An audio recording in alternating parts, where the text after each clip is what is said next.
Buenas, mi nombre es Kimberly Robles. Yo, junto a mi compañero Kelvin, somos parte del grupo número 4 y yo voy a estar comenzando explicando lo que es la introducción a la programación estructurada. Pero bueno, ¿qué es la programación estructurada? La programación estructurada es aquella que se basa en que la programación debe ser totalmente clara y al mismo tiempo de calidad. La misma busca separarla en lo que son subprogramas o una subestructura para que la misma pueda ser más fácil y comprendible. Esta se basa en lo que es el teorema de Boni-Jacopini, el cual voy a estar explicando un poco más adelante. Pero la misma, como dije, busca desarrollar lo que es un software de fácil comprensión, que sea user-friendly. La misma tiene muchas ventajas. Dentro de estas ventajas están que los programas son más fáciles de desarrollar porque se basan en lo que es la facilidad de la comprensión del usuario. También esta constan de lo que es una fase de prueba antes de la misma pasarla a producción, lo que evita o disminuye la cantidad de errores que el mismo pueda tener. El coste y el mantenimiento de este tipo de programas es mucho menor, lo cual puede beneficiar a la empresa, pero al mismo tiempo a los desarrolladores, ya que el desarrollo de estos programas, al ser tan fácil, es más rápido, lo que puede ayudar a los programadores a que los mismos sean más productivos, por decirlo así. Entonces, la programación estructurada se divide en tres partes. La misma es secuencial, es decir, una secuencia, que es, por decirlo así, son las sentencias. Son las sentencias que tiene un programa que las mismas deben de ser de manera secuencial, una detrás de la otra. También tenemos la selección o condicional, que es aquella que se basa en que una sentencia o un conjunto de sentencias eh, por decirlo así, el resultado final va a ser en base a una variable booleana, al resultado de la misma, es decir, falso o verdadero. Y la iterativa o bucle. Cuando hablamos de iterativa o bucle, queremos decir que, un ejemplo, si una condición es falsa, entonces me va a cumplir tal sentencia.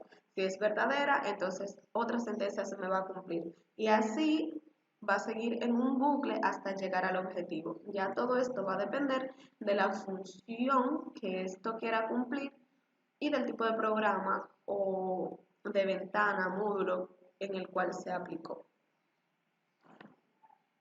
Entonces, ya nos vamos a lo que es el teorema de Bohm y Jacopini.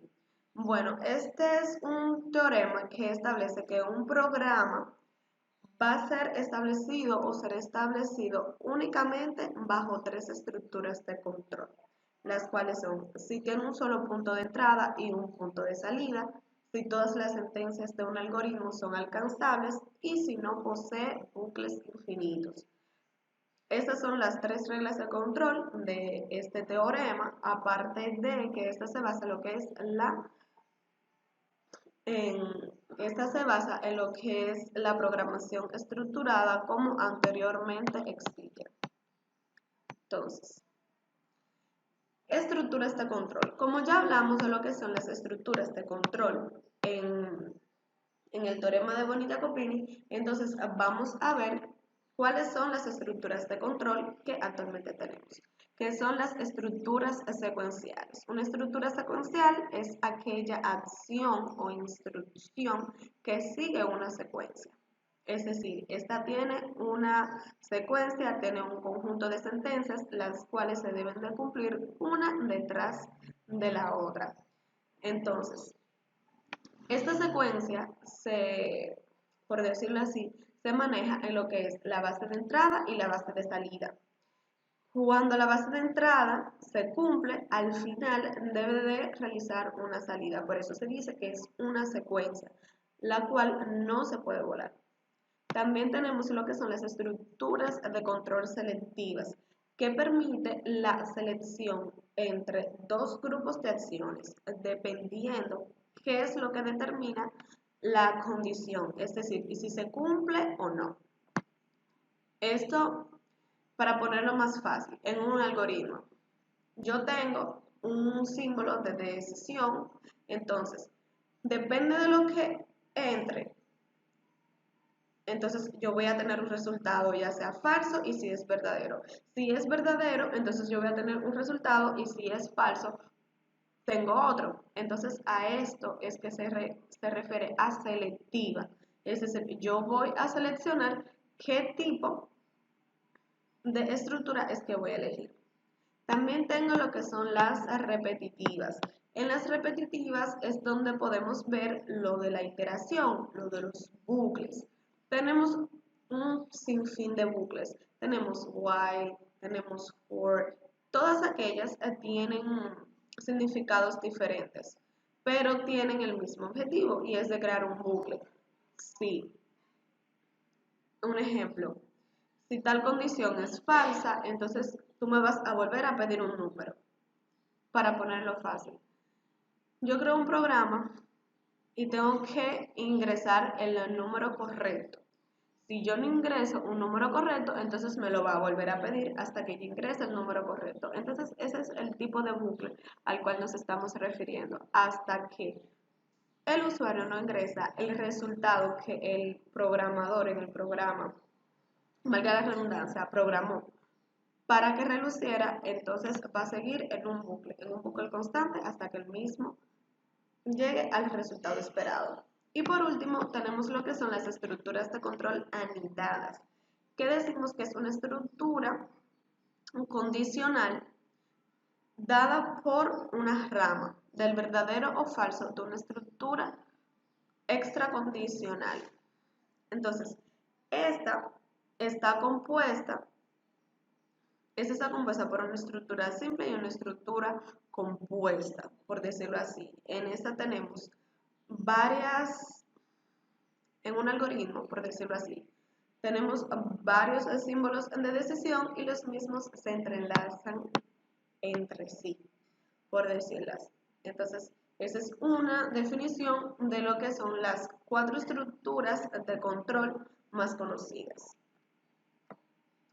Entonces nos vamos a lo que son los subprogramas, procedimientos y funciones.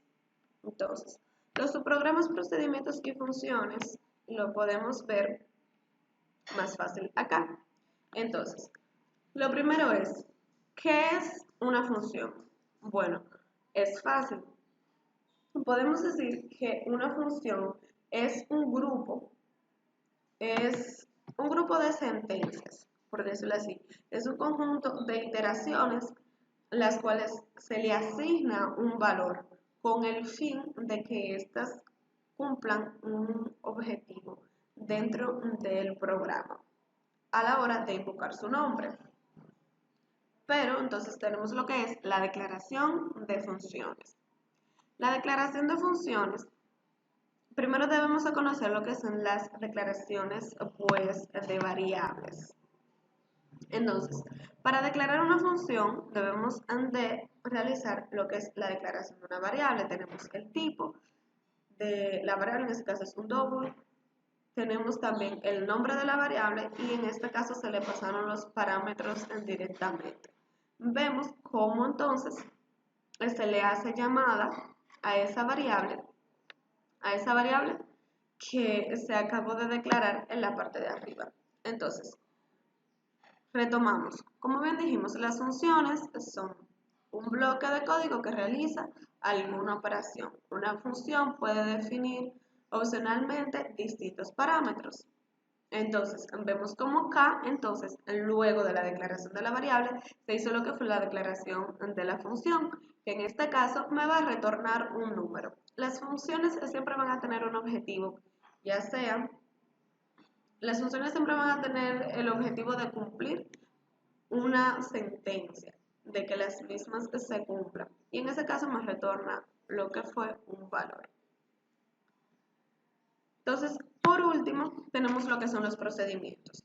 ¿Pero qué es un procedimiento? Bueno, un procedimiento es un subprograma o una tarea específica, por así decirlo.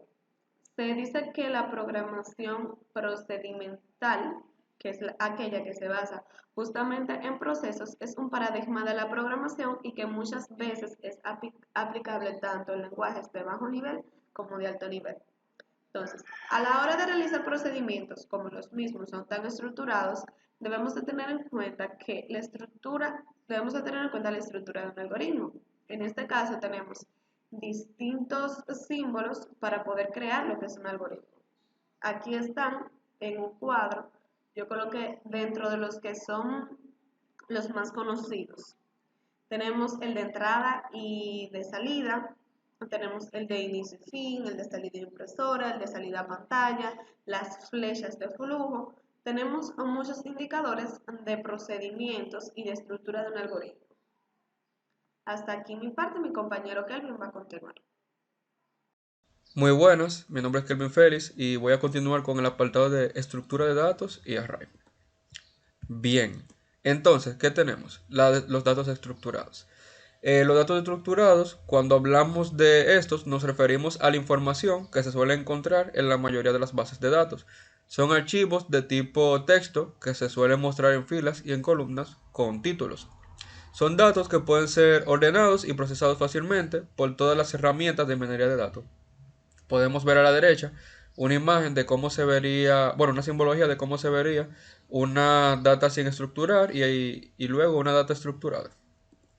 Vamos con los arrays. Un array es una manera de poder guardar datos del mismo tipo o clase.